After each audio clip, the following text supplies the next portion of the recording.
So good morning. Welcome to Essential Elements of Effective Threat Hunting. My name is Mike Eplin. I'm a regional specialist for SIEM working for McAfee.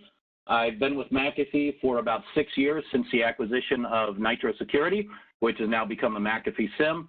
Prior to that, I worked at Nitro Security for about 1.5 years primarily with channel partners, working to not only enable those channel partners, but to help them deliver value through implementation, work with them on pre-sales, demonstrations, and also supported general pre-sales efforts for Nitro Security. So in order to effectively hunt threats, a SIEM has to be intelligent. It has to be intelligent, actionable, and integrated. And we've divided these into some key areas because a smart SIEM actually helps you find what's important. So your team can spend a lot less time trying to understand what's important and spend those time with the most critical issues. So the intelligence is driven by real-time advanced analytics and threat and risk prioritization. SIEM needs to be actionable. SIEM, it needs to have active and customizable dashboards, needs to have ease of operation. An operator, an analyst, or even an admin shouldn't have a sharp learning curve. They should be able to dive in, find exactly what's important, be able to quickly determine root cause. And a SIEM needs to be integrated into the environment as well, not just by collecting log sources, but it needs to deliver comprehensive security. It needs to understand context, be able to pull this information dynamically, leverage that in correlation rules, leverage that in reports, leverage that in searches. It needs to have broad data collection, including cloud support, and it needs to have security-connected integrations to help drive the value, to help realize additional value from other security products that you may have installed inside of your environment. So let's talk about intelligent, and real-time advanced analytics, and what does that actually mean? So it's going beyond just an insight into a large volume data and create a multitude of alerts like a lot of SIEMs are guilty of doing. We need to be able to tune those alerts, but they need to work, they need to be effective. And real-time advanced analytics are actually achieved through 3 different things: through rule-based correlation, deviation correlation, and risk-based correlation, and we'll talk briefly about each one of these. And they also need to utilize threat intelligence and contextual information to actually drive a better and deeper understanding of the threats in your environment and help to prioritize those. We all have limited resources, we have limited time, limited staff, limited budgets. We need to be able to determine exactly what threats we need to actually look at and which ones are less of a priority. So we do that primarily through rules correlation, or typically we have in the past. And I think most of us are familiar with rules correlation.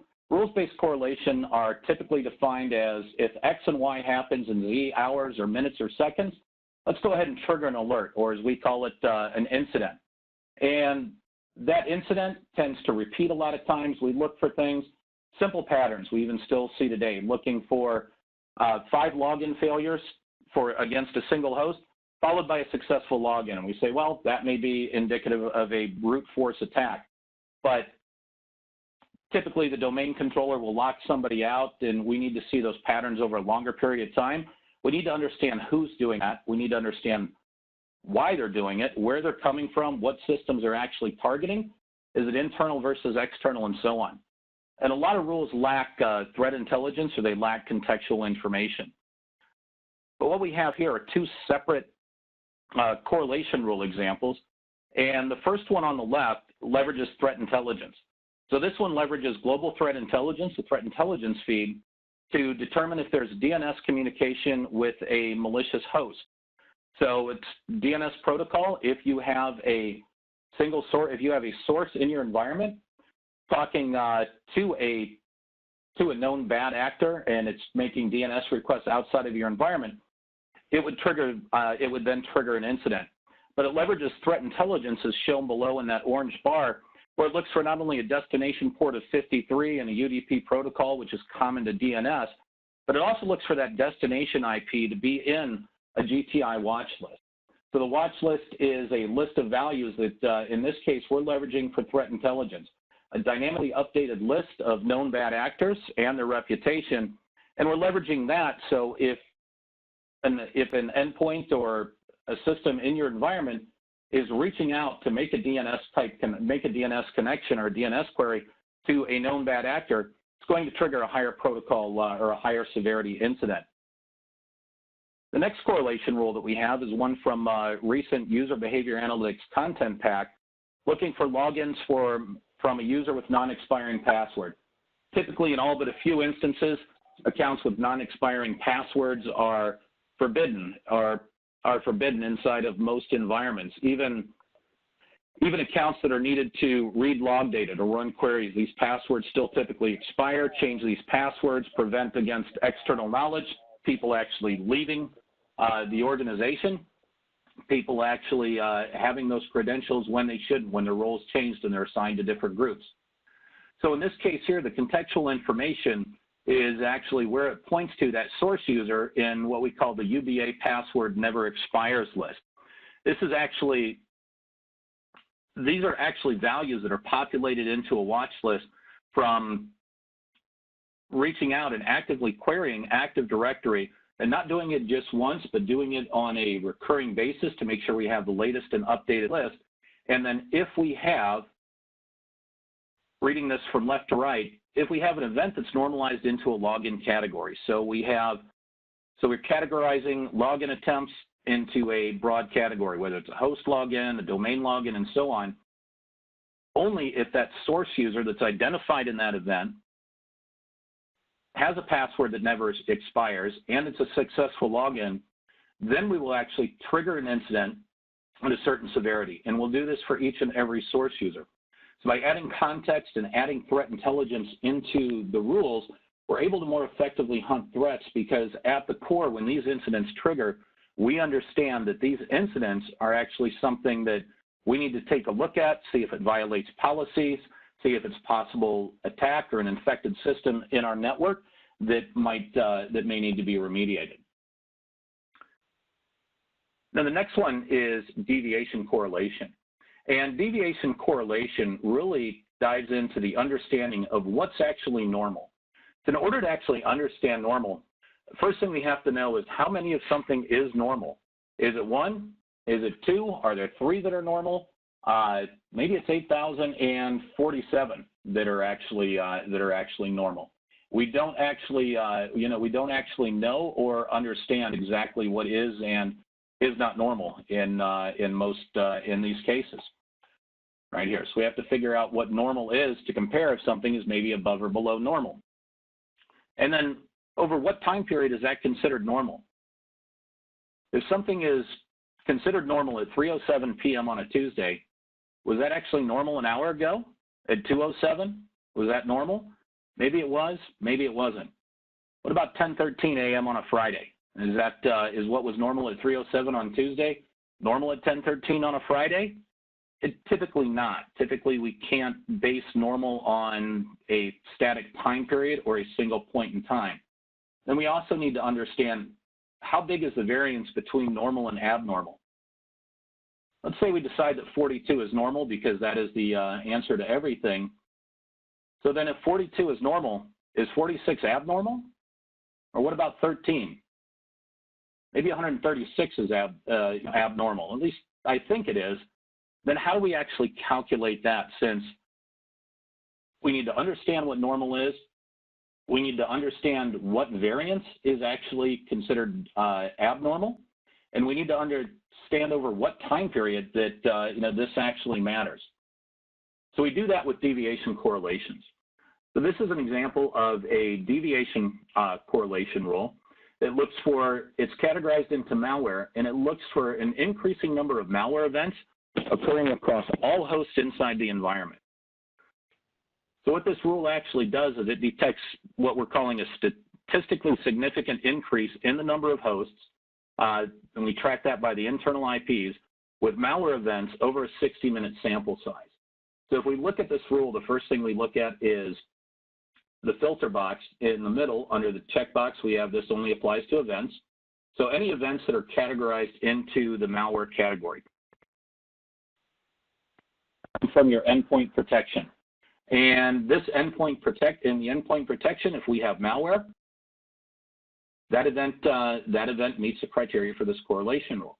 Now, what we're actually tracking, if we go about 4 below, the field that we're looking for deviation on is an internal IP. So IPs that are internal to our environment, and above that, the calculation type, we're looking for distinct values. So we're tracking the number of distinct hosts or IPs in our environment that actually report a malware event. So if a single host reports 3 malware events during our sample size, that's counted as one occurrence. So each unique host is another occurrence. So then what we're looking at is this rule fires if the percentage of these events, that's our deviation type, percent from average, is greater than 30% over that threshold. Now we look at the sample size below, and it is a 60-minute sample size. This doesn't mean that it tracks it hour by hour, that it is tracking this from 1 p.m. to 2 p.m. and then tracking it again from 2 p.m. to 3 p.m. and calculating that difference. It's actually 60 one-minute sample sizes that we look at. So it's each interval. So from 1 to 101, it calculates the number of, it actually totals the number of distinct IPs that have reported malware. And then it does this again from 101 to 102, and then 102 to 103, and so on, until we've tracked this value to set our initial baseline over 60 minutes. Now, once we've got a full 60-minute interval, it calculates again from 2 to 201, and it looks and it says, well, am I greater than 30%, or is this number greater than 30% or not? And each minute it rolls along and utilizes the last 60-minute period to calculate the average and compares that to what the value is for the current 1-minute time slice. So this sample size that we have actually moves that minute by minute. And we can do this hour by hour, so we could do this over a 1 or a 2-hour period, and we could calculate over hours, or we can do this by number of days. And we could further filter this down by adding filters to only look at this at certain times of day. Now, our deviation types that we have, where we've got a percent from average greater than 30, we can also look at a standard deviation, so it will calculate the average or that mean, and then the standard deviation from that value, or we can look for a fixed value from that average. So if our average is, in the case of if our average is 5, then we could be a fixed value and be 2 greater than that. So if we're 2 greater and we hit 7 or 8, we would trigger the event. On a percentage, on the other hand, if our average, let's say our average is 100 and we're 10% greater than that, then we would trigger at 110. And our deviation operators can be greater than whatever that value or that threshold is. It can be less than, or it can be, we can go greater than, or we can go less than, or we can go exactly. So we can look above or we can look below, because sometimes the absence of something could indicate a different type of problem. So when this rule actually fires, this is what it looks like inside of the ESM. This is malware, increasing number of malware events that occur on an internal host. Below that, when we look at the correlation details, what we're actually finding is that the deviation, it says the cardinality of the internal IP was greater than 0.483. So 0.483 was our previous average, and it was greater than that by 106.897%, well above our 30% average. So the rule went ahead and fired. Then the way that we would investigate that is we would pivot on this event with a simple right click, and we would summarize this by the normalization category of malware, and it would give us a summary view of all of the events, all the hosts over that time period that has malware. So this this rule will fire and let us know that we have an increasing number of malware events on an internal host. And that average rolls along, so we're tracking this hour by hour. So if we do have an outbreak, we're able to actually find that. Now, the third part for an intelligence SIEM is looking at risk correlation. So risk-based correlation, actually has no rules. There's no if X happens, then Y happens over a 5-minute period, then we'll fire an alert. Then when we think about risk, we all think back to some of the different courses that we may have sat in, some of the different things that we may have read or learned studying for certification exams and so on. And we learned that risk is always equal to threat times asset times vulnerability. But that definition doesn't work for real-time risk correlation. It's too static. We know what the threats are, that's the event, and we can understand the assets, we can understand the vulnerabilities, but this becomes a snapshot in a period in time. So instead, risk correlation calculates risk, as it says here. It's a weighted factor that actually rises and falls based on the scores for a field and the events. So what do we mean by a score for a field and events? Well, these scores can be generated by context, like Active Directory or different asset groups that we create. So we can actually also assign users that have a non-expiring password in addition to assigning them, in addition to putting them in the list and using those in a static correlation rule or a rules-based correlation. We can leverage that at risk, and we can say accounts with non-expiring passwords are a high risk to my environment. So I want to weight that at maybe 100.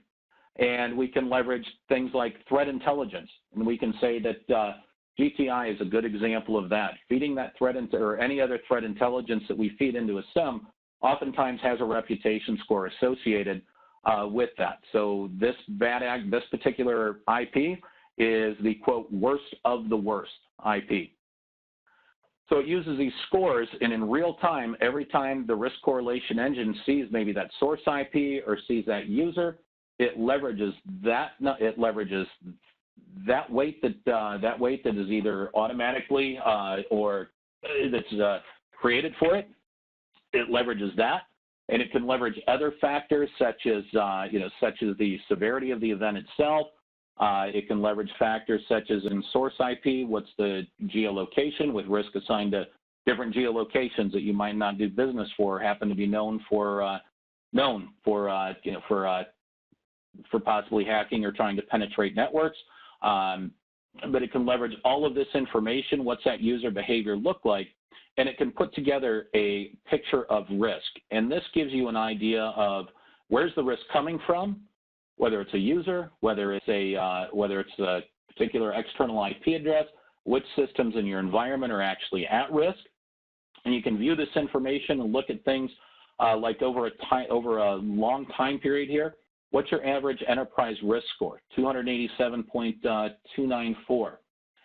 It's actually relatively high for a risk score. It's all based on how you set it up, what your thresholds for risk are, what your real tolerance for risk is for these different models. You can look at things like the distribution of risk, or you can look at source IP risk. Which source IP, which one of these is the greatest source of attacker risk right here? And just like anything else, you can pivot, you can drill down, you can look up the IPs, you can understand the reputation, look at what those events are that led up to that risk, or the users. In this case, we have a number of users with varying risk scores from 562 all the way down to 21.3.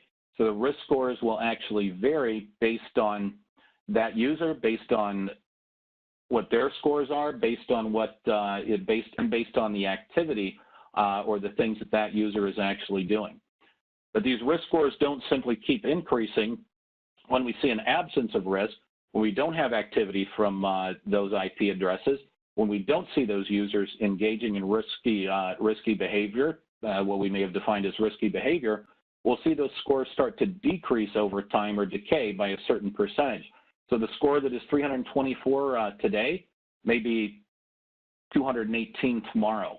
So hopefully, as we're educating our users, as we're investigating, as we're adding compensating controls, as we're strengthening our policy and our defenses, we'll see risk scores go down over time, and we can look at those in different types of trends. So very powerful, another very powerful piece that SIEM needs to be able to actually effectively hunt threats. Imagine if I have some type of reconnaissance attack for a correlation rule that looks for reconnaissance, and I see 10, 15, 20 IP addresses associated with that, and our rule fires 15 or 20 times. Leveraging risk lets me actually look at leveraging risk in this case will actually let me look at this in a slightly different way and understand where do I need to direct my resources first, not just based on the severity of an event, but based on the actual risk from that IP, and maybe maybe when compared to the value of the targeted assets inside of my environment. Okay. So not only driving intelligence, we need to also be actionable in a SIEM. Now, actionable actually refers to the degree of usability, the degree of customability inside of with your SIEM itself. So a lot of this comes from dashboards. These dashboards have to provide relevant information at a quick glance. You don't need to apply a lot of search filters to the dashboard or the view that you're looking at, scroll through lots of information to actually find what you need. They also need to make it easy to find the root cause quickly and find that root cause efficiently. And the SIEM itself has to be easy to learn, easy to operate, easy to deploy, and easy to maintain. So actionable dashboards. When we look at actionable dashboards, whether we look at a SIEM dashboard or we look at dashboards and other products, we've got two choices. We hear a lot about a single pane of glass. Well, if you have a single pane of glass, this provides all the information we need, everything at a glance. Sometimes, though, it can get, as we're kind of showing here, it can get incredibly crowded. A lot of information that we have, a lot of extraneous details that we may need to filter through. So our single pane of glass actually becomes a single glass of pain right here, because in turn we have to pivot from one dashboard to the next dashboard to another dashboard to actually find what we need, and oftentimes logging in across multiple consoles. But an actionable dashboard gives you the ability to look at these events in the content, in the context that they were meant to be looked at. So in this case here, we're looking at user behavior events and some suspicious user behavior events. And targeting in, not only are my threats prioritized here, as the different color codes and the numbers to the right of those indicate the severity of those events from a high of 64 to a low of 20. So I'm immediately drawn to the event with a event that has a severity of 64. But then simple right clicks inside the dashboard, simple clicks, simple drill downs allow me to do things like get a summary based on those different users, based on those IP addresses, summarize this data whatever way I want. Taking different actions right here. Running remote commands, executing security connected actions. Being able to drill down. Let's take a deeper look in a single click, drill down, pivot on a single view, whether it's the user itself, whether it's the events, the signature ID, the systems, and so on. Maybe we need to export that information for deeper analysis, or maybe I want to tune the rule because it's too noisy. All of this in a single click. Filter this view down even further, or review the event. Mark the event as reviewed. Say, I've looked at this event, I'm done with it. Change aggregation settings, get details for IP addresses, whatever that might be, but all from a single click or two. But then a SIEM also needs to be integrated into the environment. And integrating the SIEM into the environment is more than just integrating log sources. We've spent years and years focused on integrating log sources into our SIEM. Let's go ahead and make sure that we have broad support for a large number of devices, large number of cloud applications now, Office 365, other applications. We need to bring that data into our SIEM. But bringing those log sources gives you a lot of noise.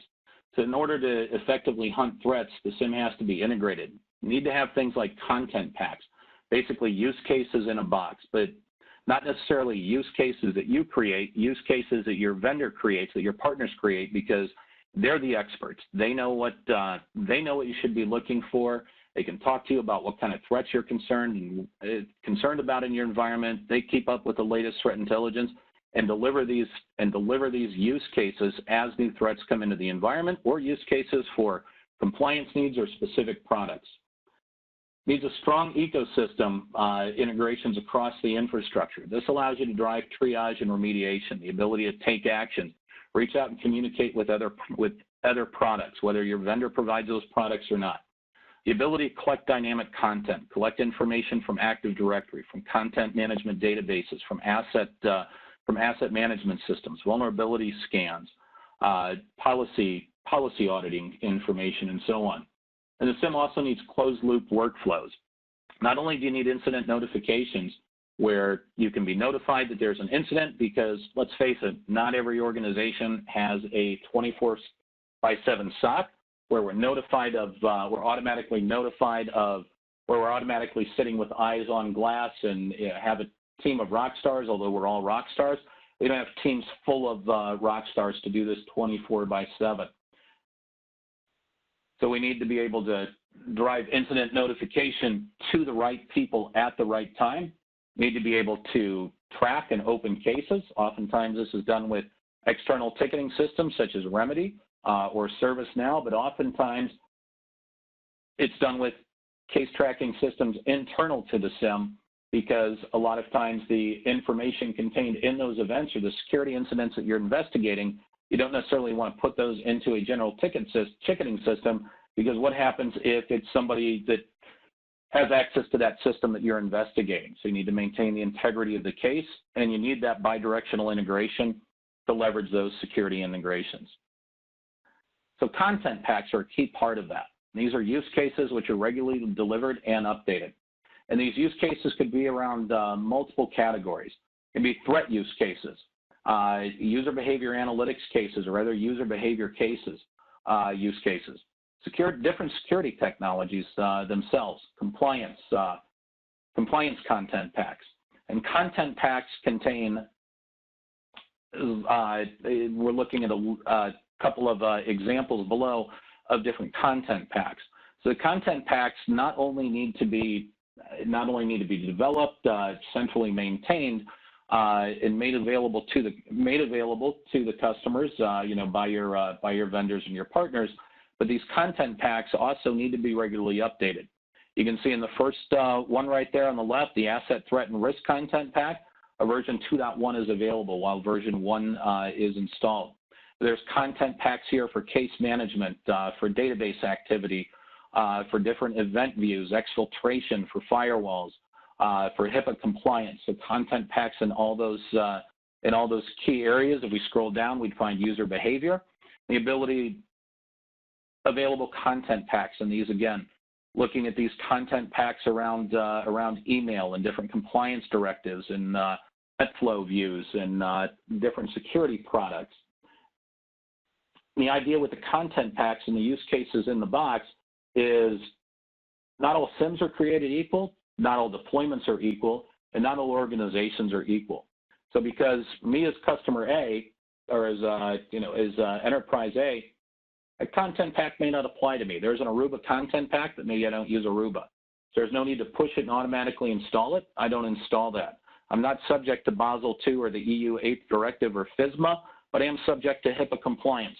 So I install, I use, I leverage those different content packs, leveraging those content packs.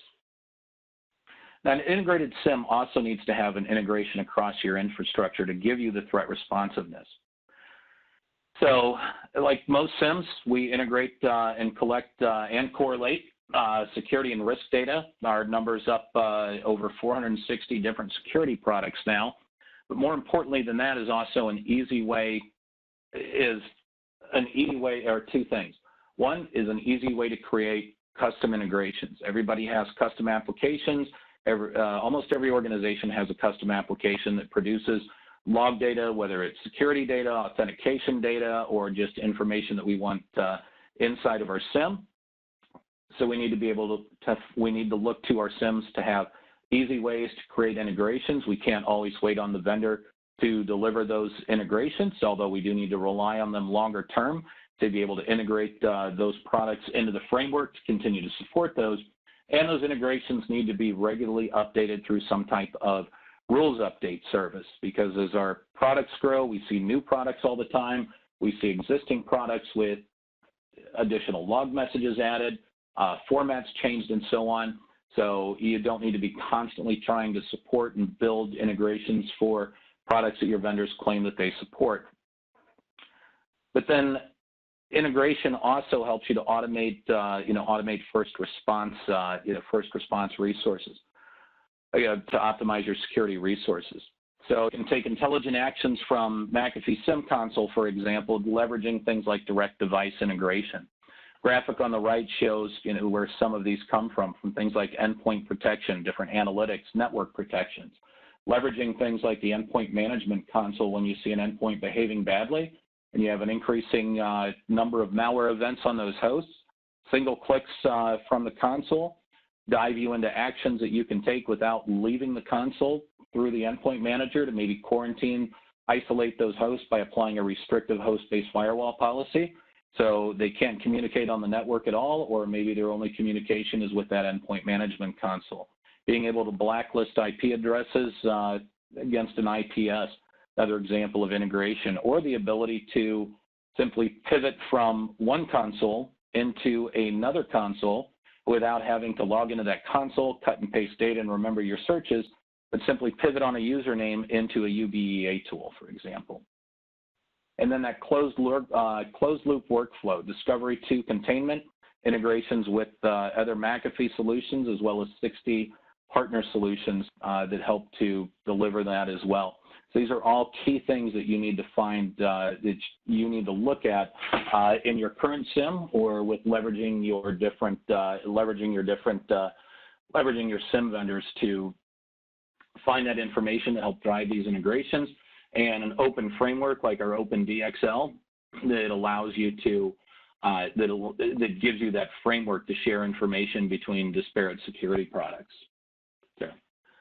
So when you have that integrated security framework, it makes a huge difference. First thing it does is help to speed response time, and that is key and critical. So you got faster protection and action across the network with instant threat information sharing. So the ability to leverage things like OpenDXL, partner integrations, and different point products to actually share that threat information. Streamlining those workflows, that's key and important with just a few single clicks to be able to actually drive that responsiveness, to understand what that threat is, to be able to open those tickets, automating a lot of these actions, and being able to really focus on deeper threats by automating first-level response on different threats that you have out there. Enhancing security operations. So through a SIEM, you should be able to leverage other console, other data. You see an endpoint, you need more information about that endpoint. You don't need to remember that IP address or host name. Simply tell it to open your endpoint manager, your user behavior analytics tool, perhaps a third-party threat intelligence dashboard, and pivot immediately onto that IP, onto that user, onto that endpoint to gain a greater understanding of what that endpoint is, what the value is to the organization, what protections are installed on it, and then being able to share that information via sticks to support further integration and share that information into other security tools. And by linking to these third-party products beyond what your vendor has, it's going to help you optimize those security investments. A couple of resources that fall under the integration piece that are really going to help you, especially if you're an ESM customer or you want to learn more about some of the type of things that we do out there. Are some of the things that we provide that allow you to share best practices and optimize your deployments. So you can share best practices, with the McAfee community, the McAfee SIEM community. You can read about success stories from your peers. What have they done? What's worked well in various locations or different websites. It's going to McAfee.com/SIEM can help you find a lot of these resources there. And our SIEM customer newsletter. If you're not getting these, you're not signed up for those. Simply log in, go to McAfee.com/SIEM and sign up for these newsletters. And then a new one that we've put out that we have called McAfee Connect. So these McAfee Connect allows you to actually look at in a different way all of the different content packs that we have, the value that they deliver, what is inside of those content packs, why it's important, give you an idea as to whether or not you should install those, and also partner solutions. If you're considering different products and you're using a SIEM, whether it's McAfee SIEM or somebody else they're using, take a look at who they partner with and help to and look closely at those products that have tighter integrations than just the collection of the of that log data. So you want to look at things, a couple of links right there to look at, like McAfee.com/connect and McAfee.com/expertcenter/SIEM.